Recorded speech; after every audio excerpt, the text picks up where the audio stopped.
Franchising is the most misunderstood and most overlooked form of entrepreneurship. We're here to educate you and help you find the entrepreneur within. Franchising is not all about the French fries.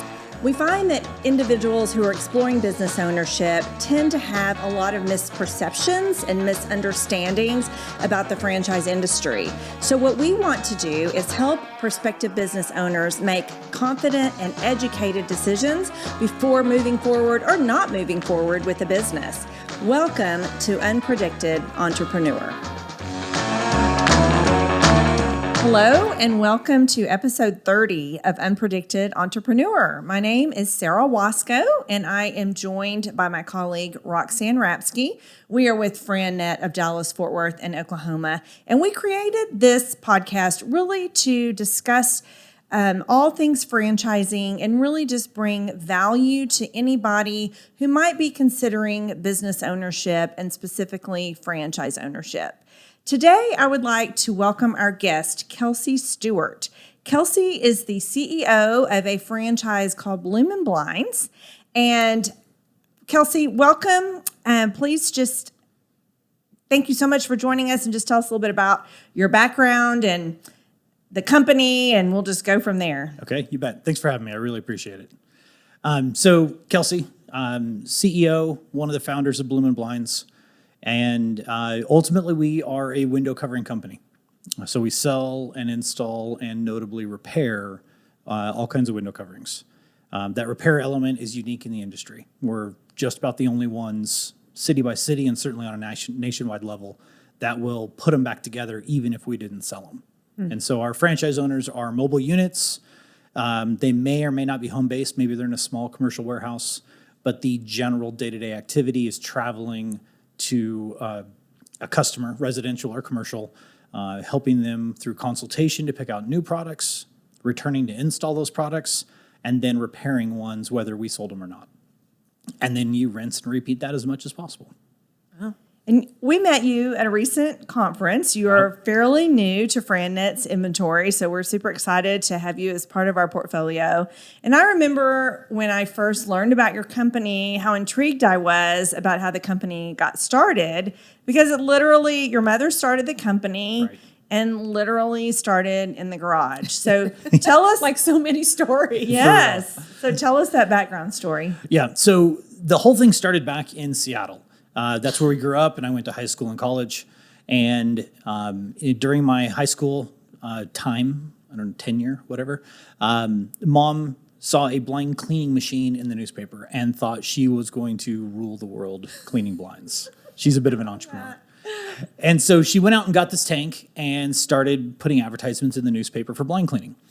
And I grew up throughout high school with drying racks in the garage. We couldn't put cars in the garage, not because of stuff, but because of other people's blinds being hung to dry in our garage. So she removed them to clean them? Okay. Oh, wow. This was an inefficiency we later fixed. Okay. But ultimately, she would go out to the house or the business, grab the blinds, bring them back to the house, clean them, hang them to dry. This is before we learned how to dry them, and then return them back to the property. Wow. Yeah. So wait, she was kind of mechanical then, because was she uninstalling and reinstalling them herself? Yeah, but window coverings just simply have a bracket. Okay. So at that point, she wasn't selling. She was just simply doing the maintenance side of it, cleaning, and then eventually it evolved into repair. Gotcha. And so there is a bit of a mechanical element, but extraordinarily light. Okay. So how did you evolve into repairs then from that? Right. So early on, she set off to be a blind cleaner, but most of the response she got from her advertisements was for blind repair. And that wasn't her original intent. She wasn't prepared for that, but never wanted to say no. She sought out blind repair parts. They don't sell them at Home Depot. And so initially she didn't have a source. So she would go to yard sales. She would go to thrift stores. She would look for piles on the side of the road. And somehow, some way, she scavenged up enough parts to begin to do blind repair from old product. And she was transparent about that, but there's no parts available. Eventually, she tracked down a couple local manufacturers in the Seattle area and went to them to ask to buy parts, of which they said no. If I sell you parts, people won't buy my blinds. Right.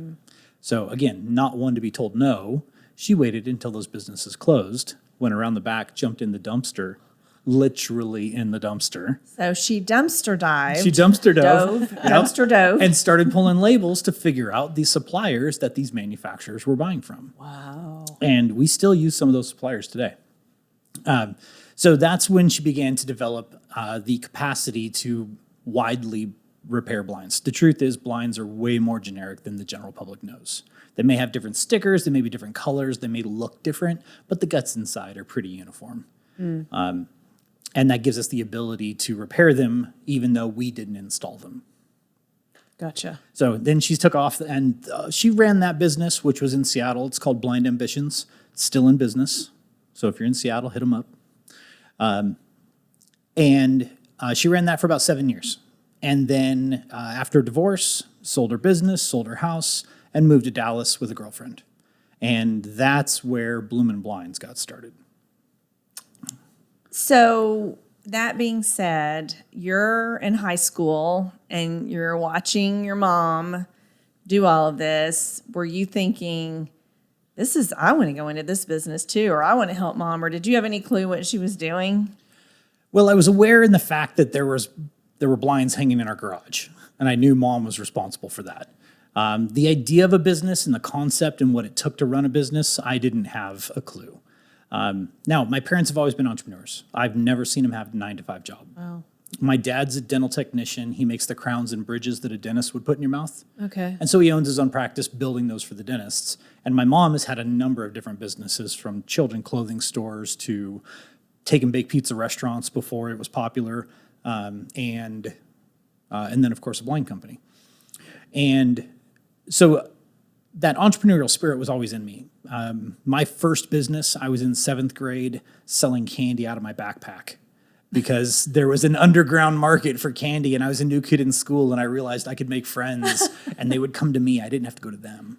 So I started a candy selling business in 7th grade. Well, because no parent puts candy in their kid's backpack. Of course not. And they want to get their hands on some. But, but kids can always grab a quarter and get 3 atomic fireballs. Yes. And you're super popular at that point because you're the atomic fireball kid. And right? I was the new kid. I knew nobody. So I used that as a path to begin to build, connections and people. Right. And most importantly, they came to me. I didn't have to go to them.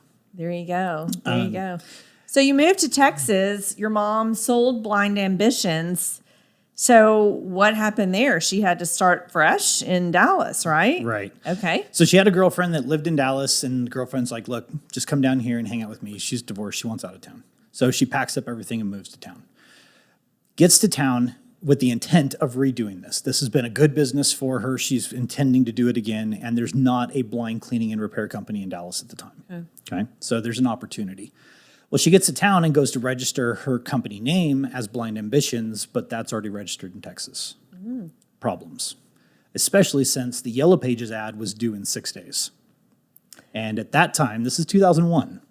Like, if you weren't in the Yellow Pages, you didn't exist. Yep. So she had to get that ad in, or she's dormant for a year. Wow. Right? So Blind Ambitions is not available. That's a problem. The only other name she had on the tip of her tongue was Bloomin Blinds. And it's a great story. So I'll take time to tell it. Yes, please. Yes, please. I thought you might ask. Back in Seattle, mom's girlfriend's son, right? So a friend of a friend's kid, Yes. or a friend's kid, is in a business program at the University of Washington. And he has to do a project or a paper where he has to build a company from scratch. And he uses my mom's blind company as the template for his business, kind of a starting point. Well, through that focus testing of trying to figure out the name for his company, Bloomin Blinds was the name that tested best for his paper. And that's the name of the company that he used for his paper. So mom gets to Dallas. Blind Ambitions is not available. She's got 6 days to pivot. Bloomin Blinds is what comes out of her tongue, or out of her mouth.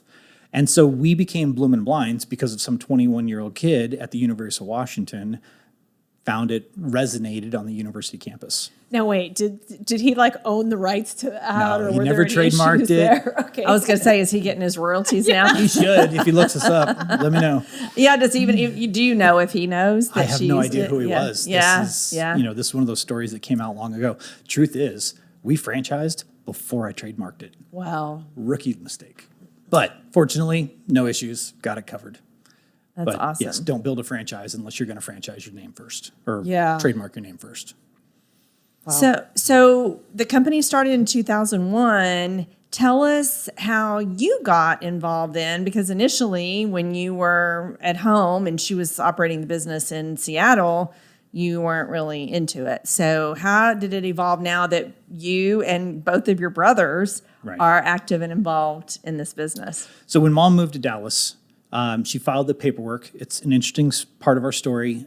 She filed the business incorporation paperwork on the day of 9/11. Oh, wow. So The day that it the actually day- happened, the day of. 9/11/2001. Yeah. So that was one of the last pieces of work that got done before they closed down the office. So Bloomin Blinds' birth date is 9/11, Oh, wow. which is kind of interesting. But it's also great because we know what it's like to launch a business in a recession, in a Yeah. slowdown, in a moment where everyone's panicking. Yep. And our model happened to do well in that environment because it's got this maintenance component. So Mom starts off intending to be a one-woman show. Within about 2 months, she came down with a really bad rash, covered her head to toe. Probably doesn't want me to share that. But she went to my younger brother, Chris, the middle one, and said, "Chris, I can't go. I need you to go." No training, no experience, no understanding of what he's doing, and a Chevy Lumina. so I'm sure he wanted to drive that. Yes, He's being in town. super excited about the Lumina. So he takes a tub of parts and a ladder and sticks it out the back of the Lumina, and off Chris goes to run appointments, having no idea that morning that that's what he was going to be doing. Wow. And he's never stopped. He's been in since. So again, we're end of 2001, June 2000. No, I come down for Christmas, and I just come to see the family. At that time, I'm still living in Washington. And I saw the sea of houses that is Dallas-Fort Worth. Yeah. And in Washington State, they don't build them like that. You have an acre among, I grew up on 10 acres. Wow. So knowing that they're in home service, I see all the windows, I see all the houses and the rooftops, and I'm amazed, and I'm like, oh yeah, they got something here. And so my eyes are rolling like they're like some casino, like a slot jackpot. machine? Yeah, slot machine, exactly. I'm Cha-ching, thinking, cha-ching. money, money, money, man, this is awesome. So I pack up all my stuff, and by June, I'm living in Texas with the intent to come to work with the family business. Now, okay, there's three of you. So are two of the brothers already here or just Chris? The two were already here. So when Mom announced that she's moving to Dallas, the other two weren't doing anything significant. Okay. So were they're- they still at home in school, or had they already graduated high school? At that point, none of us, at that point, we've all graduated from high school. Okay. And for record keeping, none of us have graduated from college. Okay. Okay. I have enough credits to be a surgeon, not in the same direction, not in the same vein. And the other boys had a short stint, but that didn't last too long for them. We're all very entrepreneurial that way. Yeah. So I get down in June and say, "Hey, Mom, I'm ready to come work for you." And at that point, the business was doing $2,000, $3,000 a month, tops. And so Mom says, "Great, love the idea, but you got to build yourself a job. You got to bring in enough revenue to pay yourself." Okay, how should I do that? I don't know. You figure it out. So off I went. I'm the talker. So I took off thinking I'm going to do sales. I'm trying to chase down big buildings and see if I can do blind cleaning contracts. All I did was remind them their janitorial companies weren't doing a very good job. So I didn't make any money there. Slowly got into enough knowledge that I could start selling blinds at the houses and things like that. We started picking up the revenue. And shortly after I got here, about 6 months after I got here, I started dating my now wife of 17 years. Wow. Congratulations. Thank you. But I remember telling her, when we do $10,000 a month, I think I can get a paycheck at $200 a week. That took 9 months. And she kept dating you, and you're now married after you told her At that point, I That's was a all good. bartender. I still had some way of, contributing to the relationship financially. And so it took 9 months. I had to work 9 months for free, trying to figure out my way, trying to learn this new industry. And slowly I did get that $200 a week paycheck. Wow. Yeah. And now you're Yeah. the CEO. And now And you're now the this, CEO. well, that's because I'm Mom's kid, I think. But maybe there's more to it than that. But I'm yes. sure there's more to it than that, because Yeah. you made a point that you had to earn your way. Right. You had to earn your living. It wasn't just because you were her son that she was going to bring you on and hire you. You had to Right. prove yourself. So that leads me into the question about families that get into business together and potentially, baby boomer parents that might want to invest in a business with and for their adult children. What kind of experiences have you had within your organization, and what kind of advice do you give maybe families considering this path? You bet. So family business is a different topic than, say, paying for your child to have a business. I'll head towards the paying your child to have a business at first. I call this the shiny bike problem, right? If your child's first bike is a bright, beautiful, shiny bike that they did nothing to earn, they're gonna throw it on the ground. Yeah. Okay? Same with the business. And we've had that in our organization. We had a dad who went out and bought his son 4 territories, gave him a guaranteed salary, Oh, wow. and then left him alone because he wanted his son to have the experience of learning how to build a business, but didn't want to participate as a mentor, and didn't establish the expectation with the son that we were to be the mentors. And over the course of 4 years, the dad kept that propped up, kept putting money into it, hundreds of thousands of dollars later, and ultimately it came to a point where he told his son, look, this is my last cash infusion. I'm not putting any more money into this. You either have to go to work or it's going to crumble. And the son still sat on the couch, let it crumble, and filed BK on everybody. Wow. So the failure resulted just around the son not caring and not putting the effort in? He was would you say? If you asked him if he'd care, he'd pass the test. He would answer the question right on the test. But actions speak louder than words in a lot of times. Sure. And the grit wasn't there, and the hustle and the drive, because his Right. paycheck kept showing up. Yeah. Too easy. He wasn't. Right. Yeah. He wasn't hungry. And he didn't have anything in his youth that, at the time, the kid was 23 years old. He's still very young in the evolution of a person. Oh, yeah. I couldn't get him. In fact, we now have a national call center. This location is the reason that we built a call center, because their answer rate was 9%. Oh, wow. 9% of the time, this guy would answer his phone. So do you think as a franchisor, you learned a valuable lesson from that experience? Well, I certainly learned to caution that experience when I hear parents talk about it in the future. So multiple times I've used this story as I'm not so sure that's a good idea. I have yet to be presented with it again to that degree. Good. Right? Yeah. Sometimes I hear candidates say something like, well, I'm looking for my wife. My immediate follow-up question is, does your wife know that? Right. Right. Yeah. Just because your you're wife- ambitious right. doesn't mean they are. Well, I've found that too. One spouse thinks the other spouse should be working or doing something, but that spouse doesn't necessarily think that. Right. And that's not a good combination either. I've actually got myself in trouble multiple times for that, because I'm overly ambitious. I think, it's an idea, surely we can do it. And I don't have the bandwidth, so of course I intend to sign my wife up.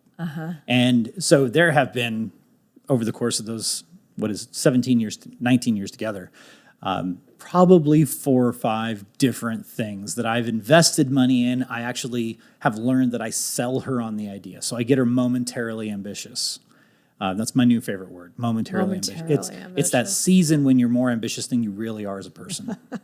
Yeah, I think we've all been there. Yep. Well, and some of that probably comes from your good salesmanship, and you probably talk it up and don't give all the details. Yeah. And then she finds out what you really got her into, Kelsey. Yeah, and that's exactly what has happened. So I've had to learn to stop pitching ideas, and I've had to just sit back and let her do whatever she loves doing instead of what I want her to love doing. Yes. Yes. Smart man. And she's happy now. Yeah. She's a school teacher running a gifted and talented program, and she's fun. out of her mind happy. So Good. all I had to do was quit getting in her way. That's awesome. Well, I would love to talk. You mentioned family business and family dynamic. So you are the oldest of 3 boys. Right. You are the CEO. Then you have a brother, Chris, that is the chief development officer. Am I right on that? Correct. And then your younger brother, Kevin, is the chief technical officer. Right. So I want to hear about how that works out with the three of you.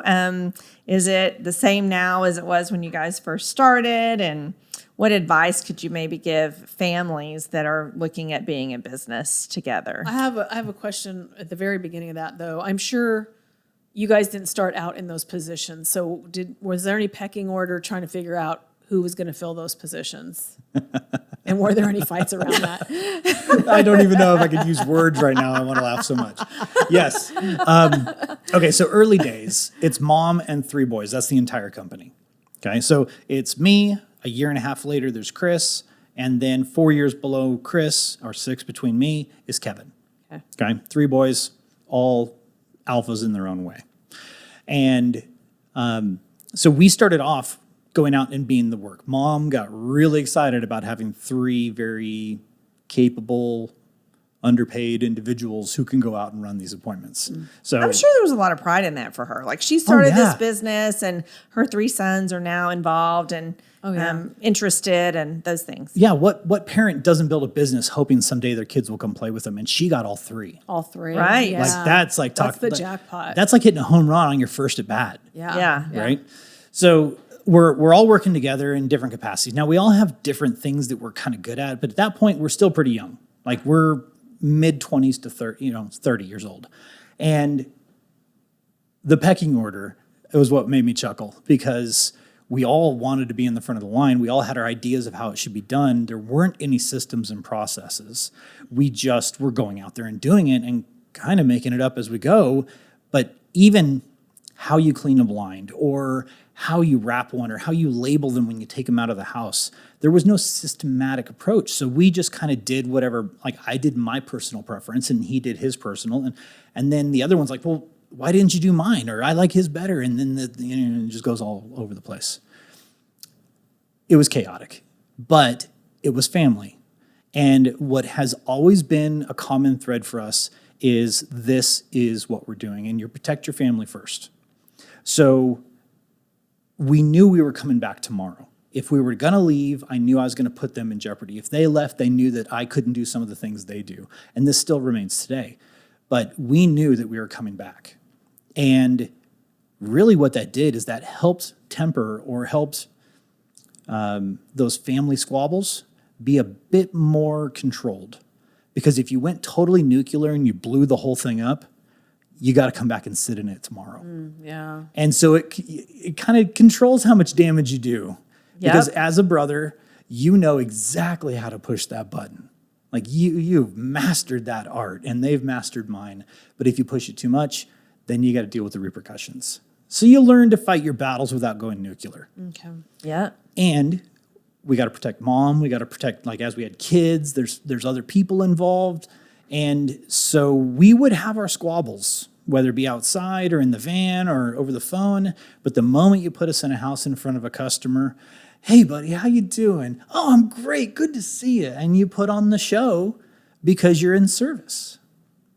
And we were all very, very good at that. No matter how brutal it got outside the house, it was what it was supposed to be inside the house. That's really good, though, because that you could pull that off. You could pull that off for sure. Oh, yeah. As soon as the job was done, it was, a whole long list of expletives you've been holding in and everyone goes their separate ways. So did you guys have some kind of aha moment when you were like, okay, let's all just pick a lane and stay in that lane? Or it wasn't a distinct moment, but it definitely happened. And we know what it was. Okay. As we got busier. So we started growing and ultimately we grew this business into a $3 million a year business. So before the franchise. Wow. So we're a good size window covering company. There may be 100, 200 window covering companies in the US that ever get that big. And there's some that are even bigger. So we had a good amount of volume. And what that allowed us to do is separate our responsibilities. So I'm the talker, I'm the sales and marketing guy. So I started doing all the sales and figuring out how to market the business. And while I sought out opinions and feedback from everyone else, ultimately that was my box to lead. Chris is the middle one, very technically oriented, understands the little details really well. And so the installation and what evolved into motorization and some of the technical components of the business, that was really his thing. So we began to adopt how he wanted things done on a systematic level. Chris was really the developer of most of the systems inside the Bloomin Blinds business. And then Kevin ended up gravitating towards the repairs. He loved the puzzle of repairs, finding the parts, being able to fix things that no one else could fix. And he became extraordinarily good. I mean, he's like a ninja at this stuff. Wow. And so because of the volume, it started pulling us in different directions, which were probably our natural skill sets. Right. And that began to give us the space where we stopped overlapping. And then to make it even a little bit better, we began to trust each other in that space. So trust is obviously huge. How do y'all make your decisions? This is great. With three brothers, how do you get your decisions made? Yeah, and you take the CEO and the CDO and CTO, and really we do that because the corporate world responds to those labels. Correct. The truth is we run this company as a triad. There's the three of us, and we all sit peer to peer. Our desks literally touch in a triangle and have for 6 years. Wow. Decision making is pretty simple. When two agree, the matter is settled. Gotcha. And if you're on the losing end, get over it. Right. And that could be $100,000 contracts, and it could be the color of a T-shirt that we wear at a conference. Wow. And that one bit me in the tail about 2 months ago. Yeah, you shared a story that you came down in a different shirt and there was just no discussion and you went and changed. Yeah, I wanted the pink shirt. They wanted the black shirts. I'm the Fran Dev guy. Like, I thought I had some authority in the matter. And then Chris says, will you honor a vote? And I was like, and so I said, yes. And so they agreed on black, and upstairs I went to go change my shirt. Wow. There you go. I mean, even something as simple as a T-shirt. But you can't pick and choose when you honor that. Right. If Yeah, you're gonna yeah. run your business by, you have to have integrity behind it, and you have to trust the process that has gotten you this far. So I'm curious how you got from this growing business, as you shared, and how you each stayed in your lane and grew the business. What made you become a franchise? How did you decide to do that, and how long have you been a franchise? Okay. Well, we've been a franchise for 6 years now that we're in 2022. For anyone who's watching this, because I'm sure it will circulate forever. Yes. Yes. Absolutely. Well, your podcast, my episode, not so much. Okay. So we didn't franchise for 10 years after I started daydreaming about it. Wow. My parents have always been entrepreneurs, but they've always been the ones at the register. They've always been the ones that if they weren't working, if we were on vacation, we weren't making money. And I like the entrepreneurial life, but I also recognize the cost or the weight of being an owner-operator. And so I've always wanted the empire. I always thought that was really important. Didn't always know how to do it, but I always wanted it. So I began to get ingrained in Bloomin Blinds, start to find my path and decide this is where I'm going to live. And I start daydreaming about how we make this bigger. And we're a family unit. It's going well. We fight periodically, but I get to work with my family. Mm-hmm. Like, I talk to my family 10 times a day. There are some people that don't talk to their family 10 times a decade. Mm-hmm. And this is awesome. So I love it. I'm not going anywhere. So our two main choices for growth and exponential growth were either company stores in other major cities, because at that point we were servicing all of DFW, even Fort Worth. We were driving all over the place. Wow. So in my mind, it was, I'm in Dallas. Do I need to go to Austin or Houston or Oklahoma City or Kansas City? Like, what other major market can we get to? And how do we get there? At that point, we had, at our peak, we had 10 employees. And none of them were viable to go send out and lead a new location. So then it was like, okay, are we going to send one of the boys? No, well, now we're breaking up the family unit. And didn't want to do that. Didn't want to try and deal with the capital requirements that were needed for that. And franchising offers the opportunity for brand growth without some of those restrictions. And so franchising it was. It was either break up the family or teach other people how to do it and manage the control issues that you have. So now that you're a franchisor, what do you look for in a franchisee? It's evolved over time. In the beginning, we look for people just like us. Mm-hmm. Probably very much a common rookie entrepreneur or franchisor mistake, because we're entrepreneurs. Mm-hmm. Entrepreneurs don't belong in a system. They belong creating systems. Yes. And so we've learned that was not the path. Now, I love recipe followers. We use the word recipe constantly.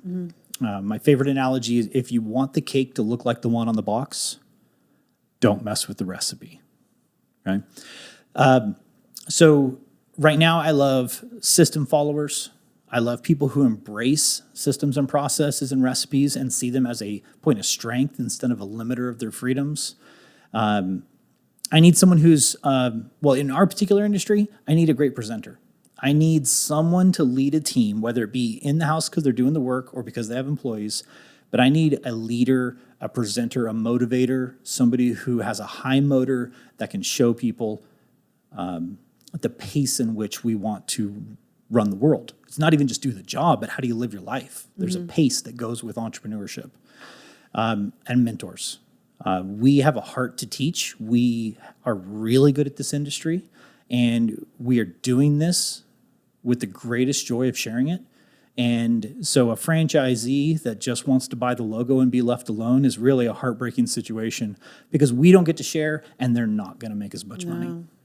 So we really appreciate someone who really leans into that mentorship. And I, like in training, we're telling them all the time, like if you don't know 100% in your heart what the answer is, call us. We've built a really robust support system, and most of it's just on-demand call in, and you got a live person on the phone. And so for us, it's incredibly easy to get that support, and it breaks my heart when they don't do it because it's lost opportunity in all areas. That's awesome, and you're right. It is lost opportunity. It's sad, and that's the best way to fail is by not following that system. It's got to be number one of the reasons Yeah. why a franchise owner would fail. Yeah. So if somebody wants to get a hold of you and reach out, learn more about Bloomin Blinds or about you, whatever the case may be, how do they find you? You know, I'll answer that, but I want to point out that there's a lot of franchises out there, and just because I have a good idea doesn't mean it's the only good idea. And so really a tour guide or somebody who can help evaluate your personal needs and your goals, even past your momentary ambition, right? Like who are you really and how's it really going to fit with a brand? So we are huge fans of franchise consultants. And so if you're interested in Bloomin Blinds, honestly, I think you need a tour guide outside of the system to help you understand if that's really the best fit. I'd point them right back to you guys. Well, thank you for that. Yeah, thank you. We really appreciate you taking time out. We know you're busy, and it's really been a lot of fun to hear how your company got started and how it evolved and the dynamic between the three brothers. My husband is the oldest of three, and so I kind of can relate to what you're sharing about that experience, but they are not in a business together, and it's best kept that way. So, and from the only child, so I didn't have to deal with any of that. But thank you, Kelsey. We really appreciate you coming on, sharing your story with us, and hopefully that encourages some folks out there that are thinking about this, that want to hear these stories. So for those of you that are listening, thank you so much. I'm Roxanne Rapske, Rapske, and my colleague Sara Waskow, Sara with no H, Waskow. You can find us on LinkedIn. Please reach out, connect with us. We're happy to chat with you, answer any questions you have. You can also find us on frannet.com and on our YouTube channel at Frannet of Dallas, Fort Worth, and Oklahoma. And finally, you can find Unpredicted Entrepreneur on any of your favorite podcast platforms. Thank you. bye-bye.